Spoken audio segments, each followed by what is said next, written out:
নমস্কার ফ্রেন্ডস, আপনারা দেখছেন পাথরকুচি বা পাথর চাট্টা গাছ। পাতাগুলি সবুজ, একটু ডিম্বাকৃতি, খাঁচকাটা খাঁচকাটা শাক দিয়ে, একদম সবুজ, সারা বছর এমনি সবুজ থাকে। এই গাছটি বা এর পাতা অত্যন্ত উপকারী।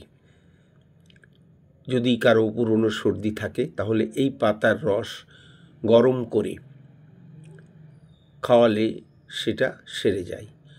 আর ছোট বড় সবার মূত্ররোধে এই পাতার রস অত্যন্ত উপকারী। মূত্রথলির যে কোনো সংক্রমণে এই পাতা অপূর্ব কাজ করে, এমনকি মূত্র পাথরও সরিয়ে দিতে পারে এই পাতার রস সেবন করলে। এই পাতা ব্রণ এবং ক্ষত সারিয়ে দিতে পারে।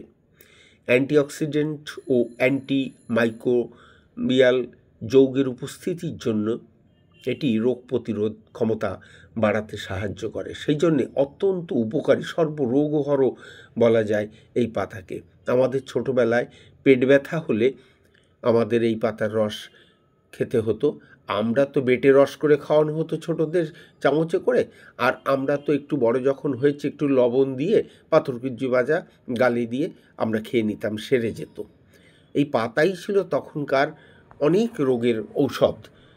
ডাক্তার কবিরাজ তো তখন প্রায় ছিলই না, পাওয়াও যেত না, আর অর্থকরী অবস্থাও অতটা ভালো ছিল না লোকের। যাই হোক, আমি এই রকম রোগ প্রতিরোধক কিছু গাছ আমার যে মনি গার্ডেনে আমি রেখেছি। তার মধ্যে পাথরকুচি আছে, ননি ফল আছে, তারপরে ইনসুলিন প্লান্ট আছে, ভিটামিন প্লান্ট আছে। ভালো থাকবেন বন্ধু।